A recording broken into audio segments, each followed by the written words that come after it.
चुनाव आयोग की घोषणा के साथ ही साथ राजस्थान में राज्यसभा चुनाव की हलचल शुरू हो गई है। अगले महीने 21 जून को राज्यसभा 3 सीटें खाली हो रही राज्यसभा की, लेकिन इस बार जो मुकाबला है सियासी रणनीति और अंतरात्मा की आवाज की राजनीति का माना जा रहा है। जहां 2 सीटों पर बीजेपी की जीत तय है, लेकिन तीसरी सीट पर भी विपक्षी सदस्यों की अंतरात्मा के सहारे दांव खेलने की अंदर खाने तैयारी कर रही है। प्रदेश बीजेपी अध्यक्ष के बयान इसी ओर इशारा भी कर रहे हैं। ये रिपोर्ट देखिए।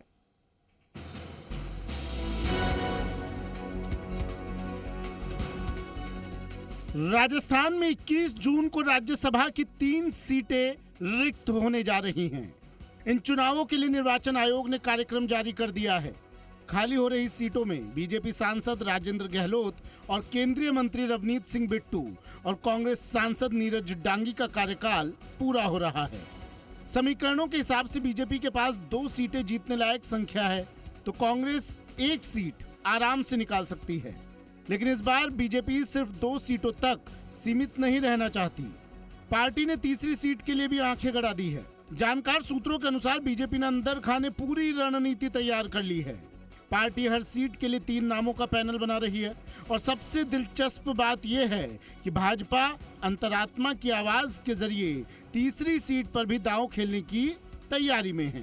भाजपा नेतृत्व को उम्मीद है कि विपक्ष के भीतर चल रही अंदरूनी खींचतान और असंतोष चुनाव में असर दिखा सकता है और कुछ विधायक क्रॉस वोटिंग कर सकते हैं। देखिए, हमारे यहाँ पर जो समस्त एंगल से देखती है पार्टी, तो जो क्राइटेरियाज हैं उसके हिसाब से देख करके पार्टी तय करेगी। पैनल भेजते हैं और उस पैनल में से भी विवेचन होता है सभी दृष्टिकोण से। इसमें पार्टी का हित भी देखते हैं, व्यक्ति की प्रतिभा कैसी है, सब देख करके ही तय करेंगे। प्रदेश बीजेपी अध्यक्ष मदन राठौर का बयान भी इसी रणनीति की ओर संकेत करता है।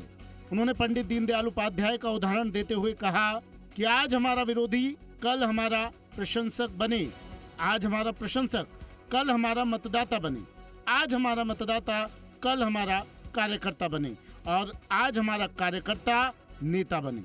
हम इसी नीति पर काम कर रहे हैं। राजनीतिक गलियारों में इस बयान को चुनावी सेंधमारी की रणनीति के तौर पर देखा जा रहा है। आइए आपको बताते हैं राजस्थान विधानसभा का गणित क्या कहता है। विधानसभा में कुल सीटें 200, बीजेपी के पास 118 सीटें हैं, कांग्रेस के पास 67, निर्दलीयों के पास 8 सीटें हैं, भारत आदिवासी पार्टी के पास 4 सीटें, बसपा के पास 2 सीटें और राष्ट्रीय लोक दल के पास 1 सीट है। अब आपको बताते हैं राज्यसभा चुनाव का गणित क्या कहता है। कुल 3 सीटें खाली होने वाली हैं।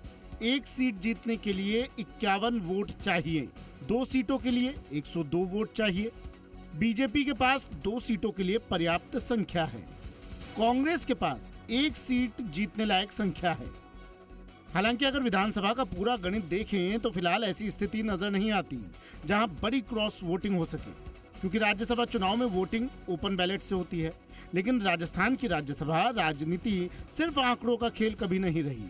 यहाँ संगठन शक्ति, व्यक्तिगत रिश्ते और आखिरी समय की राजनीतिक चालें कई बार पूरे समीकरण बदल चुकी है। और यही वजह है कि भाजपा इस चुनाव को सिर्फ राज्यसभा सीटों तक सीमित नहीं रख रही, बल्कि इसे 2028 विधानसभा चुनाव की तैयारी के तौर पर भी देखा जा रहा है। 3 सीटें खाली है, 3 हो रही है रिक्त राजस्थान से। उम्मीद करते हैं, देखो क्या होता है। ये तो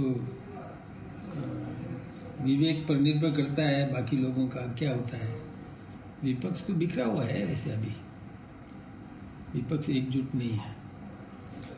उनके आपस में खींचतान इतनी बढ़ गई है, तो क्या निर्णय होता है उनका वो बाद में समय पर पता चलेगा। उम्मीद पर तो दुनिया जिंदा है, उम्मीद तो कभी छोड़नी नहीं चाहिए। हमारा बहुत स्पष्ट मत है कि आज हमारा विरोधी कल हमारा प्रशंसक बने। देखिए, राज्यसभा में कोर कमेटी की मीटिंग में हमारे सभी वरिष्ठ नेताओं ने, माननीय मुख्यमंत्री जी, माननीय प्रदेश अध्यक्ष जी और कोर कमेटी के सभी माननीय सदस्यों ने बैठ के चर्चा की है और मैं समझता हूं कि